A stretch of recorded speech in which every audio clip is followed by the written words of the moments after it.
There is a story from the book Eat, Pray, Love that I think really speaks to our practice and to equanimity in particular, which is the last of the 10 paramis that we're reviewing. And in it, the author Elizabeth Gilbert describes a dream she has. She's on the beach, she's looking at the ocean. The waves are huge, terrifying, and there is a venerable monastic with her on the beach. And he points to the waves and says, "Stop that from happening. Stop that from happening. Figure that out." And so she tries to come up with these ideas, and she's, creating dams and all sorts of ways. Nothing is working. Nothing is working. The waves are building, getting even stronger. And she hears the teacher laughing. He's doubled over hysterically, tears pouring down. And he says, "Tell me, dear one, tell me if you would be so kind. How exactly were you planning on stopping that?" And, I wonder if you can relate. I can. How much we can want and try to control the uncontrollable, to control the waves of life. We know that equanimity is about aligning with and understanding the truth of how things are, the three characteristics of existence: anicca, dukkha, annata. Anicca, impermanence, everything changing.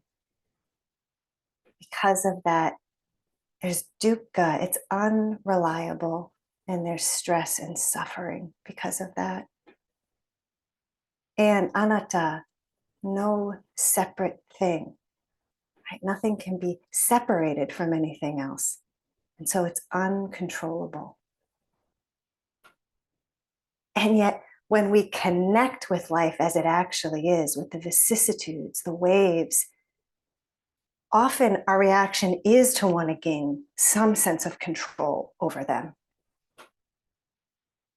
I think this is really understandable, right? We do this to prevent pain, out of fear, out of overwhelm.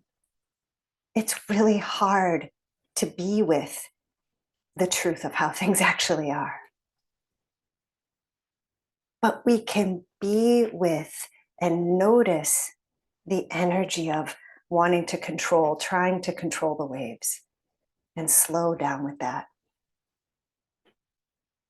And even to kind of consider together, what are the ways that you may try to control what's not in your control? On the cushion, how many times have people said to me, "I can't meditate because I can't empty my mind. I can't stop my thoughts." This belief that meditation is about controlling our thoughts or our minds. Or ways that when on the cushion, I have tried to force my heart to open, force compassion or peace when it's not there at all. Trying to force my body even to relax, right? Lovely intention, but I can do it out of frustration and wanting it to be other than it is. On the cushion, our thoughts that try to control and create and maintain a sense of self through narratives and storying and repeating or justifying, denying, avoiding. And off the cushion, even for a moment, think of what are all the ways that when you come into contact with the vicissitudes of life, what are the ways that your mind and your system tries to manage that? Your habitual ways, right? maybe ways that we try to get people to see us in the way we want to be seen, or we try to manage other people and relationships, or we try desperately to change how things are in the world.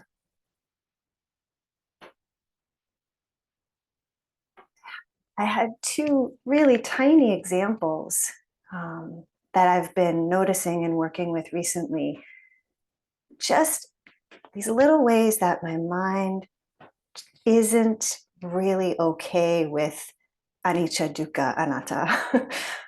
um, I often jog in the woods, and I was noticing that these thoughts were coming in where, a thought like, you have to take a left here. If you don't, something bad will happen. These kind of little OCD like thoughts. Or if you're going to go around that way, you have to do it around that particular tree and in this particular way. And it was like, whoa, what's going on here? And I noticed even kind of a similar flavor, a similar energy in relation to small decisions I have to make, day-to-day decisions, a sort of obsessional going around and around, coming back to it again, making the decision, but then coming back to it in my mind. And it was really helpful to see this like way that my mind, my system tries to cope when things feel a little overwhelming or out of control in my life or in the world. It kind of like hones in on this very small way that maybe I can get a sense of control. Maybe I can get a sense of safety or okayness. And it's been really helpful just to kind of like soften around that, slow down around that. And so if we come back to the waves, right? She's on the beach, here are the waves, trying to make the waves stop. And let's just think about a wave for a moment. The impermanence of a wave, anicca, right? It's moving, it's changing, even as we're looking at it. It's unreliable because of that, dukkha. And it's not separate, annata. There's no way of sort of isolating a wave apart from the rest of the water or the wind that's creating it, or the earth underneath it that impacts its form. There's almost no such thing as a wave apart from everything else. And so as we all sit here, we can probably understand that. And probably everyone here will say, yeah, of course, I can't control the waves of the ocean. But can we recognize, do we recognize, we're no different from that wave? Our lives, our bodies, every thought, just like a wave, conditioned by myriad, countless, uncontrollable phenomena, big and small, coming together, impossible to separate, then gone. And yet we can have that attitude toward ourselves, toward our thoughts, toward aspects of our life, toward our bodies that age. Stop. Stop. I need to make this stop.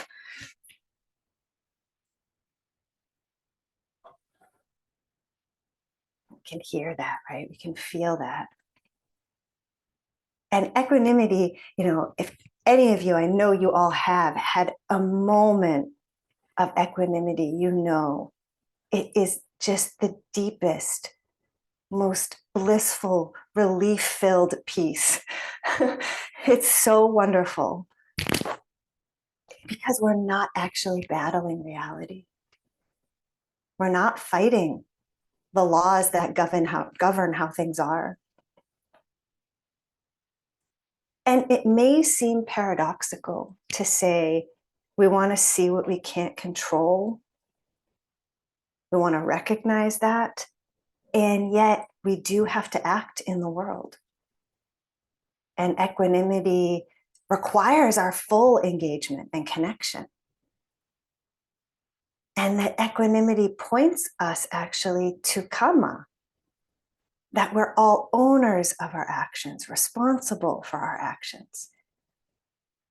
And I think there's a both and there that actually isn't contradictory and is hopefully really cool to explore and play with.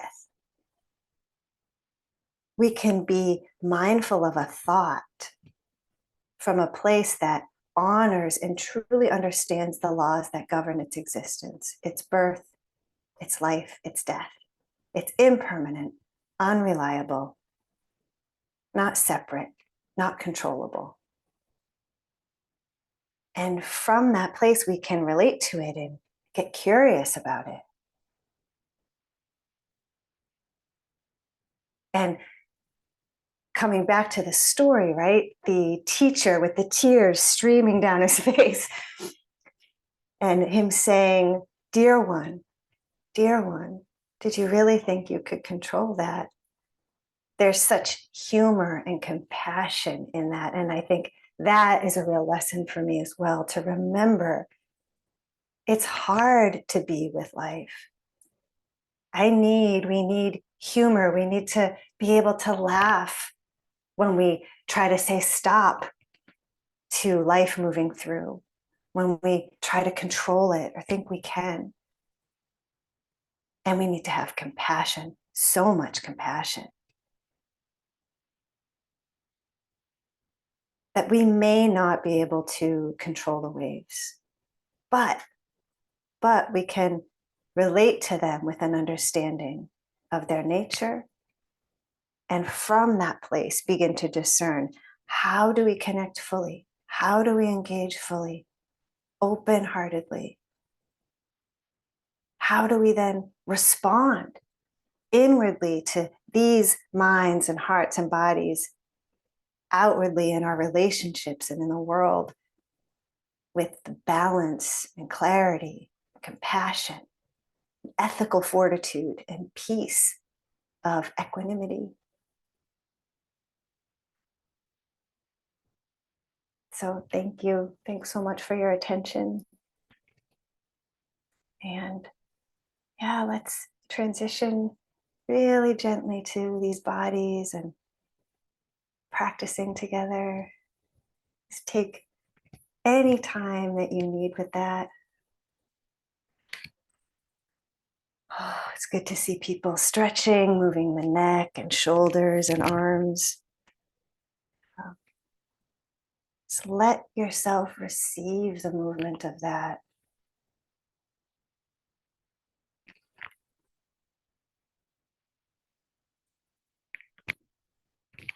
Maybe some swaying from the base of your body, just to begin to find a place of balance.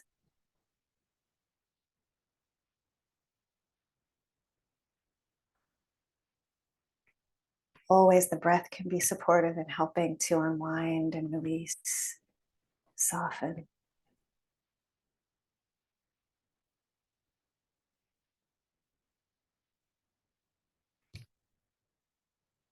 And feel for stability, connected to the ground, the earth. Maybe notice places in your body that tend to hold tension.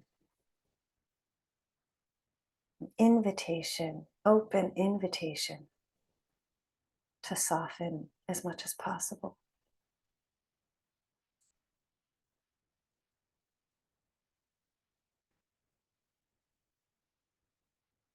You can let the jaw be soft.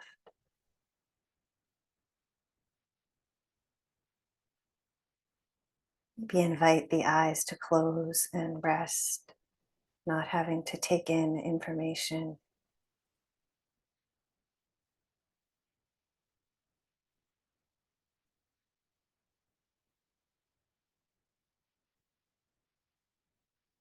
And just arriving, really letting yourself arrive.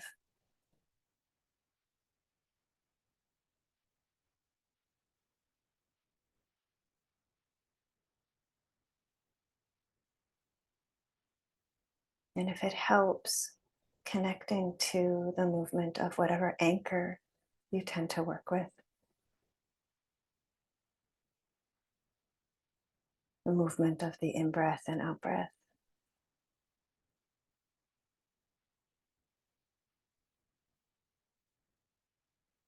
Maybe sounds arising and passing.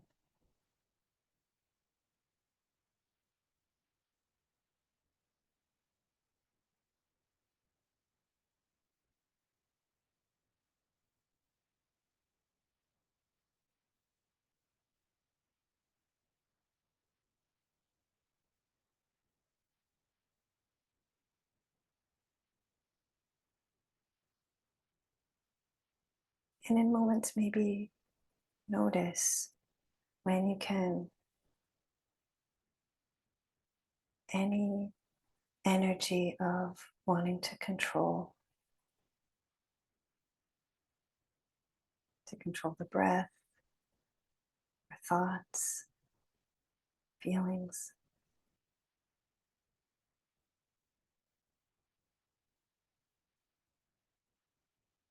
No problem. Just noticing if you notice.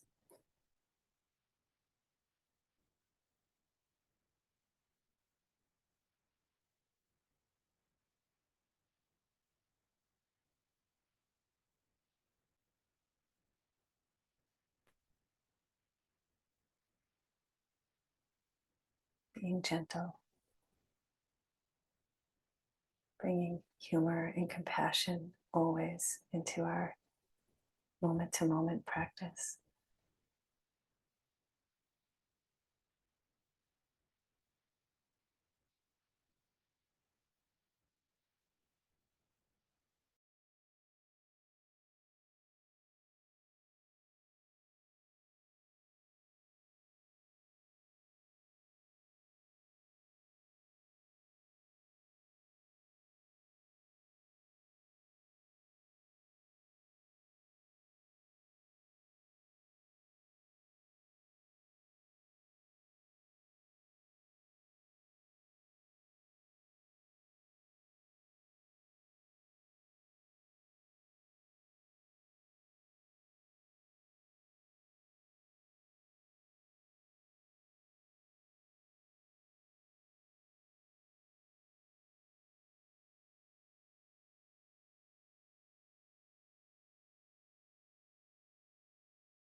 In moments, you might get a felt sense of impermanence, unreliability, no separateness.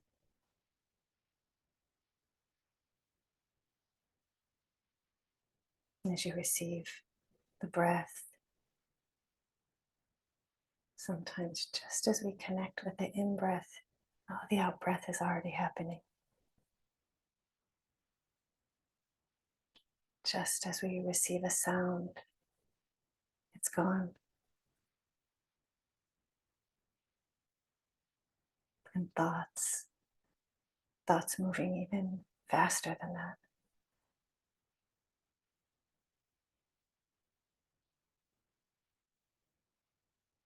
And we can notice that, we can see that. Everything moving.